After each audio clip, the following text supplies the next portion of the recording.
आजच्या या सखोल विश्लेषणात सर्वांचं खूप खूप स्वागत आहे. मी खूप उत्साहात आहे कारण आज आपल्याकडे माहितीचा एक असा मोठा खजिना आहे जो खऱ्या अर्थाने आपली भविष्याकडे पाहण्याची दृष्टी बदलू शकतो. नक्कीच. आणि आजचा विषयच तसा आहे. हो. आज आपण 20 फेब्रुवारी 2026च्या इकॉनॉमिक टाइम्सच्या मुंबई आवृत्तीत आलेल्या बातम्यांवर आणि प्रत्येक महत्त्वाच्या हेडलाईनवर अत्यंत सविस्तर चर्चा करणार आहोत. म्हणजे हे केवळ बातम्या वाचणे नाहीये. अजिबात नाही.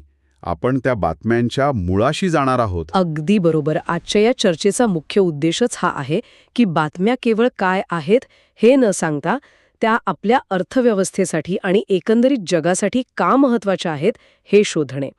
आज कृत्रिम बुद्धिमत्ता म्हणजे AI, ऊर्जा क्षेत्रातील खूप मोठे बदल, शेअर बाजाराची स्थिती आणि देशातील काही महत्त्वाच्या घडामोडी आपण पाहणार आहोत. ठीक आहे, आपण हे सविस्तरपणे उलगडून पाहूया. या सगळ्या माहितीच्या साठ्यात सर्वात लक्षवेधी बाब म्हणजे हे सगळे विषय वरवर पाहता वेगवेगळे वाटत असले तरी ते आतून एकाच धाग्याने जोडलेले आहेत. तंत्रज्ञान, ऊर्जा आणि राजकारण हे आता एकमेकांपासून वेगळे करता येत नाहीत. खरंय. आणि याच अनुषंगाने मला आजच्या सर्वात मोठ्या बातमीकडे वळायचं आहे. म्हणजे आजच्या अंकात पंतप्रधान नरेंद्र मोदी यांच्या ग्लोबल AI समिटमधील भाषणाचा जो संदर्भ आलाय ना, तो खूप महत्त्वाचा वाटला मला. हो, त्यांनी AIच्या भविष्याबद्दल अतिशय स्पष्ट भूमिका मांडली आहे तिथे. बरोबर. त्यांनी स्पष्ट केलंय की AI हे आता केवळ एक तंत्रज्ञान उरलेलं नाहीये. त्याला आता योग्य दिशा, नैतिकता आणि सर्वात महत्त्वाचे म्हणजे पारदर्शकतेची गरज आहे. आणि त्यांनी विशेषतः ग्लोबल साऊथचा जो उल्लेख केला तो मला खूप भावला. विकसनशील देशांचा मुद्दा. हो, म्हणजे हे तंत्रज्ञान इतकं सुलभ असायला हवं की त्याचे फायदे केवळ प्रगत देशांपुरते मर्यादित राहता कामा नयेत. हे आपल्यासारख्या देशांसाठी खूप गरजेचे आहे. अगदी बरोबर. आणि यात सर्वात लक्षवेधी बाब म्हणजे एकीकडे सरकार किंवा सर्वोच्च पातळीवरून नैतिकतेची आणि धोरणांची चर्चा होत आहे, तर दुसरीकडे कॉर्पोरेट जगतात अत्यंत वेगाने प्रत्यक्ष काम सुरू झाल्या.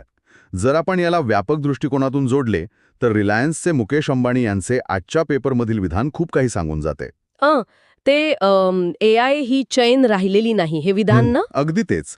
AI ही आता चेन राहिलेली नाही असं ते म्हणालेत. म्हणजे कॉर्पोरेट जगताला हे पूर्णपणे समजलंय की डेटा आधारित वाढीसाठी AI आता ऑक्सिजन सारखं गरजेचं आहे. आणि याचं सर्वात मोठं उदाहरण म्हणजे रिलायन्स जामनगरमध्ये जे AI डेटा सेंटर उभारत आहे. हो, आणि त्याची क्षमता ऐकून मी खरंच थक्क झाले. 1055 मेगावॅट. म्हणजे हा आकडा प्रचंड आहे. एका शहराला पुरेल इतकी वीज केवळ एका डेटा सेंटरला लागणार आहे. तेच तर.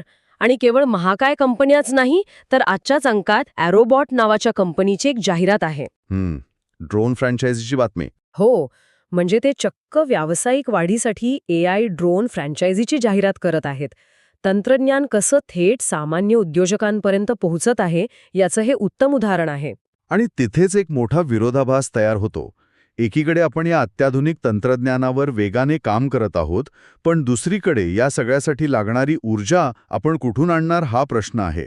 आणि इथेच हा विषय खऱ्या अर्थाने रंजक होतो.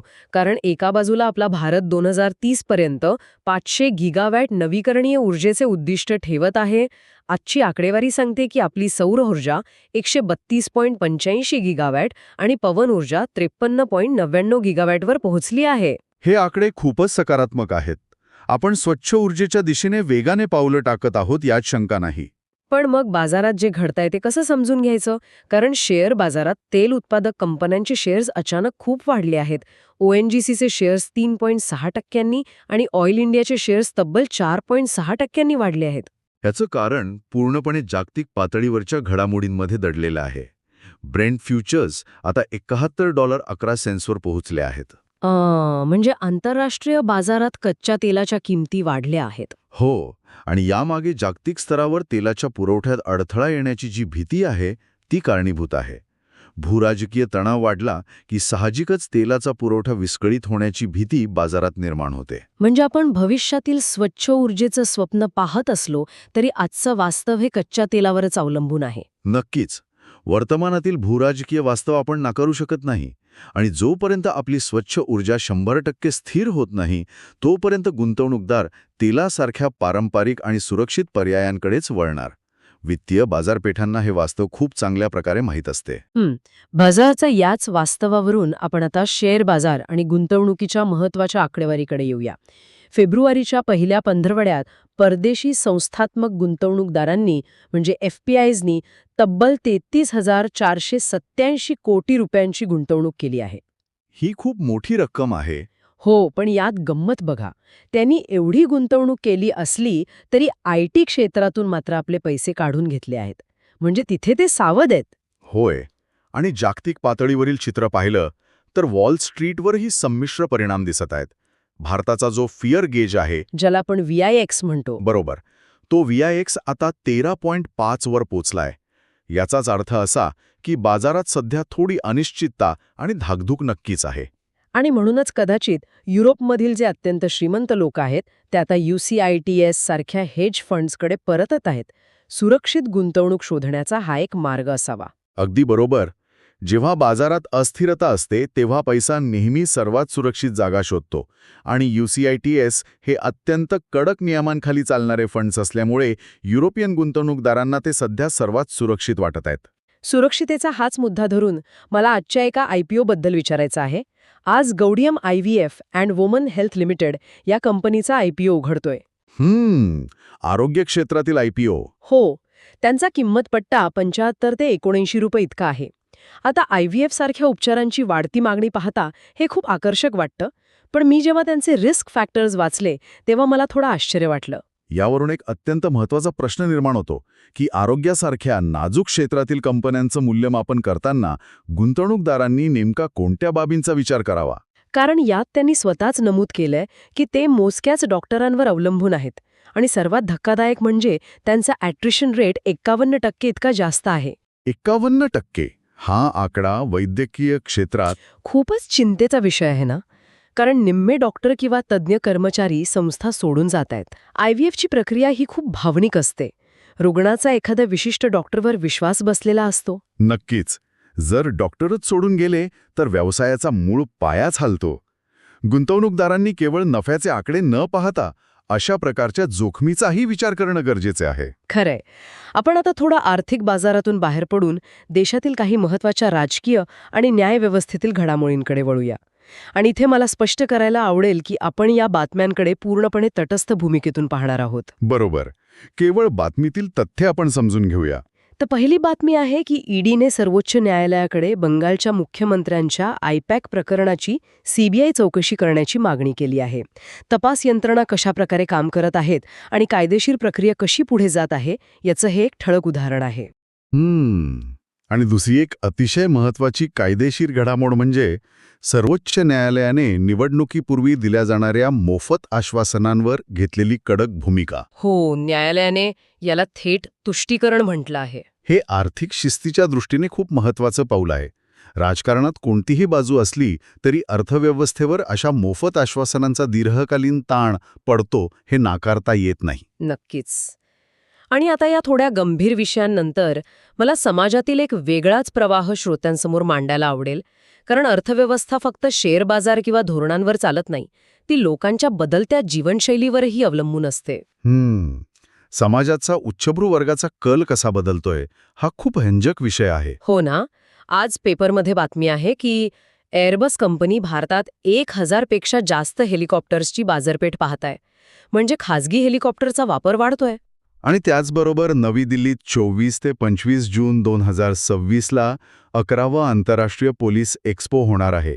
तिथेही उच्च दर्जाच्या सुरक्षेवर आणि नवीन तंत्रज्ञानावर भर असेल. पण मला सर्वात जास्त नवल वाटलं ते आजच्या वर्तमानपत्रातील जाहिराती पाहून. एका बाजूला लंडनमधील लक्झरी प्रॉपर्टीच्या जाहिराती आहेत, लोणावळ्यातील भव्य प्लॉट्सच्या जाहिराती आहेत. गुंतवणूक म्हणून किंवा लाईफस्टाईल म्हणून. हो, आणि यातच एक जाहिरात आहे इलीट मॅट्रिमोनीची. म्हणजे ही केवळ अतिश्रीमंत आणि उच्चभ्रू लोकांसाठी तयार केलेली एक वेगळीच व्यवस्था आहे. एक प्रकारचा स्वतःभोवती आखलेला सुरक्षित कोट आहे. जसजशी संपत्ती वाढते तसतसा हा वर्ग आपली एक वेगळी इकोसिस्टीम तयार करतो. मग ती मालमत्तेत असो किंवा थेट विवाह संस्थेत. खरंय. तर आता आपण कार्यक्रमाच्या शेवटी आलो आहोत. या सगळ्याचा नेमका अर्थ काय आजच्या या सखोल चर्चेवरून हे स्पष्ट होते की आपण एका अशा वळणावर उभे आहोत जिथे कृत्रिम बुद्धिमत्ता आपले भविष्य लिहित आहे. ऊर्जा क्षेत्रात मोठं संक्रमण होत आहे. पण त्याचवेळी कायदेशीर व्यवस्था आणि अगदी मानवी गरजा जसे की IVF किंवा मॅट्रिमोनी या मूळ गोष्टीचा अर्थव्यवस्थेचा पाया आहेत. अगदी अचूक सारांश. जाता जाता मला श्रोत्यांना विचार करायला लावणारा एक नवीन आणि थोडा वेगळा मुद्दा मांडायचा आहे.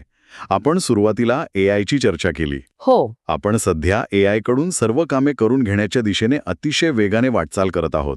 पण जरा विचार करा, जर भविष्यात AIने स्वतः ठरवले की कोणते हेज फंड सुरक्षित आहेत, कोणत्या देशात तेल साठ्यांची जोखीम कमी आहे किंवा कोणत्या IPOमध्ये गुंतवणूक करणे योग्य आहे, तर मग गुंतवणूकदार म्हणून मानवाची भूमिका काय उरेल? आपण केवळ एका यंत्राचे निर्णय पाहणारे एक दर्शक बनून राहू का? यावर नक्की विचार करा. बापरे, हा खरोखरच अंगावर काटा आणणारा पण अत्यंत वास्तवाच्या जवळ जाणारा विचार आहे. तंत्रज्ञान आपला विकास करतंय की आपली जागा घेतंय यावर नक्कीच विचार व्हायला हवा. तर याच विचारासोबत आज आपण इथेच थांबूया. जर तुम्हाला आमचे हे सखोल विश्लेषण आणि बातम्यांचे बारकावे आवडले असतील तर कृपया आमच्या YouTube चॅनलला लाईक आणि सबस्क्राईब करायला विसरू नका. जेणेकरून भविष्यातही अशीच माहितीपूर्ण चर्चा तुमच्यापर्यंत पोहोचत राहील. अगदी बरोबर. पुन्हा भेटूया अशाच एका नवीन आणि रंजक विषयासोबत. तोपर्यंत धन्यवाद.